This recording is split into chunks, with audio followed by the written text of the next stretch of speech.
Welcome back in our program, Islam in the Contemporary World. And the subject is education.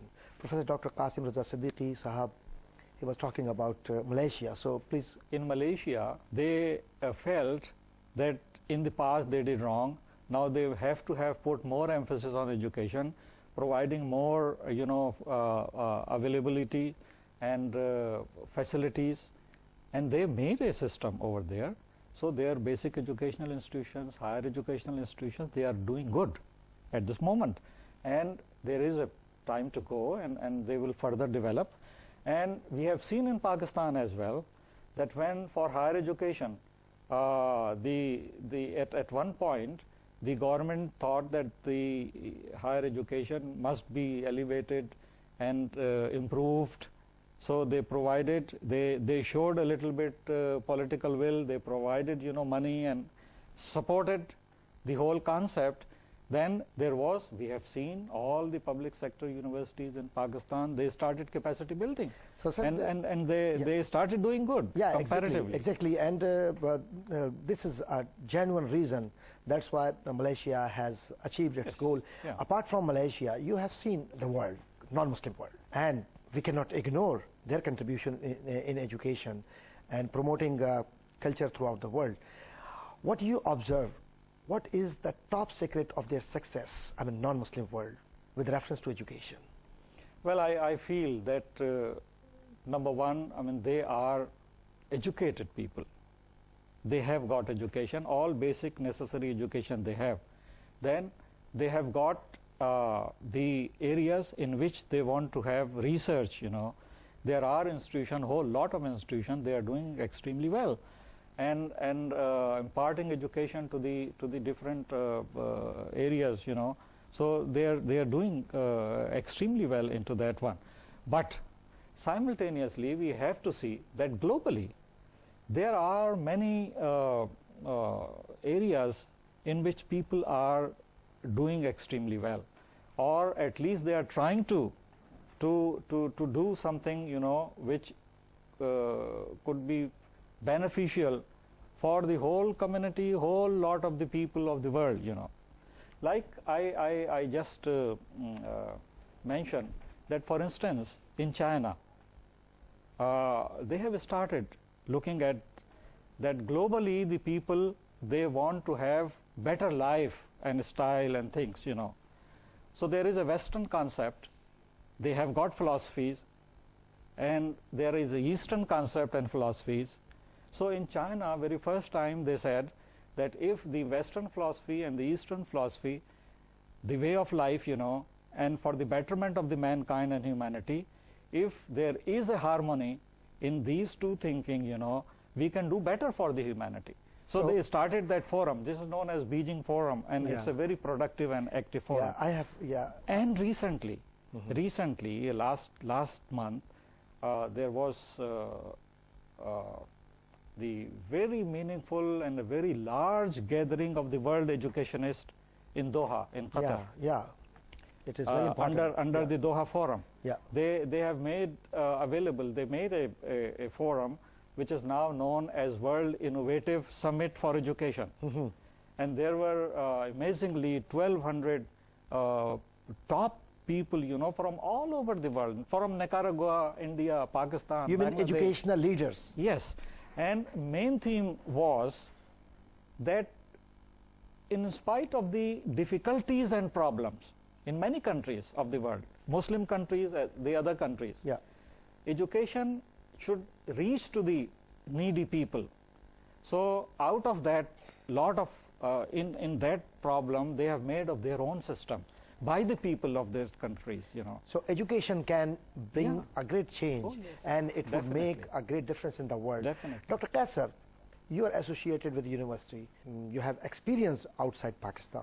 What do you suggest for the promotion of education and impartial research, and how Muslim Ummah could get a meaningful education so that we could get rid of all these contemporary issues and problems? Because once if we are properly trained, and we have spiritual training, we have education in the light of Quran and Sunnah, so our character would be a role model for others, and our institutions would be an example for other parts of the world. But unfortunately, we have so many difficulties in our educational setup and societal behavior. So you think that it is because we don't have sufficient knowledge of Quran and Sunnah, we don't have sufficient knowledge of modern technology, that's why these are the problems and Muslim Ummah is facing these serious issues?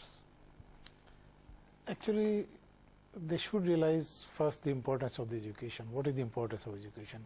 What role can it play for the betterment of the society, number one. Number two, they should start from the beginning, that is from the primary level. That is, they should give the importance to the primary education, then the secondary education, and then the higher education as well, in all the Muslim Ummah. Sorry for interruption. Yeah. I think the basic institution is home. Yeah. So home, parents must realize how they want to see their kids. Yes, the education starts actually from the home. From actually. home. Mother is from the mother's lap, yeah, in fact. Yeah. So that this is the basic education, and then this the child goes to the primary schools and then the higher schools, etc., etc. So that we should groom them from the home, and then in the schools, and then in the colleges and the university. And the another thing which is very important for that this for what I have insisted, that there should be interaction with the society as well. Not only the educational institutions, but with the society. We should know their problems. We should try to solve their problems. The society should have a trust on the educational institutions as well, that these are the people they can solve their problems. Yeah. And you mean like educational leadership or academic leadership can change future of Muslim Ummah? That's right. And educationists or the educationists and the educational leaders, they can change the and future they of must be given respect by the community, and these researchers should understand what our community is really need from them. So expectations and level of expectations and interaction of academic leaders and community, there should be a proper positive interaction between community and academic leaders. And academic leaders should perform their duties as per convenience of the people, of the community, and needs of the people. Like today, what we observe, that economic or the recession is a basic issue, not only for Muslim Ummah, rest of the world, but Muslim economists, they should work for that, how to get rid of this problem. And education naturally would give them a proper way out to perform their duties within the parameter and framework of this societal activity or these sort of problems. So you think that our educational institutions should jot down some basic principles and points to promote education in Muslim Ummah? That's right. I mean, all those educational institutions, they should have some principles, they should have some points for the basic Ummah, that what type of the research they need, what type of the education the community needs, and what type of the work they want. So as you have mentioned, that we should know the need of the society. Exactly. And what is this, the need of the society, and what should we do for the betterment of the society? Exactly. So, and this would be a great contribution of our scholars. So actually we are running by the shortage of time, but still I would request you to kindly give your message to our viewers and Muslim Ummah and the whole of the world, because this QTV program is being watched not only by few people, this is for all. Well, I feel this is a very meaningful program. Exactly. And particularly I feel that what we are talking about, we are really talking about for the people of the Muslim Ummah to be flourished and to go side by side in the world with the other nations, other religions, other things, on the solid grounds. Exactly. That we must be having our own educational backup and identification and knowledge. Exactly. So knowledge-based society, when we will create, it will be a good notion for the whole Ummah. Dr. Qaiser, please, your message. What I want to say, that the Muslim Ummah should realize the importance of the education and the knowledge, And if we want to lead the world as we have led in the past, we can see our glorious past. What was the reason behind it? That we gave the importance to the education, gave the importance to the knowledge, and we created so many things. Now, if we want to lead again the world, that we have to give the importance, we have to concentrate on the education, we have to concentrate on the knowledge, and this is my message to the Muslim Ummah, that please be serious and give the due importance and due consideration for the education, to the knowledge, and if you want to do something betterment for the society. I'm really thankful to Professor Dr. Pirzada, Qasim, Raza, Siddiqui Sahab, and Professor Dr. Muhammad Qaiser. Dear viewers, naturally we got the message from scholars, and these two scholars, they are really expressing viewpoints of Muslim Ummah and what they wanted to see us and what Muslim scholars expect from you and what Muslim community needs to realize the upcoming problems of the world and how Muslim Ummah could address seriously receiving a serious education, respect to education, and change in the world based on educational message and realities naturally, problems naturally, facts and figure naturally.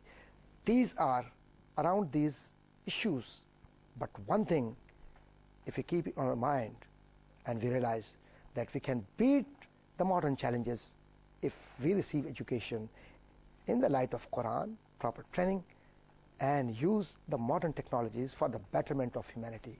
This is Islam, and this is a genuine message of peace and tolerance in the world.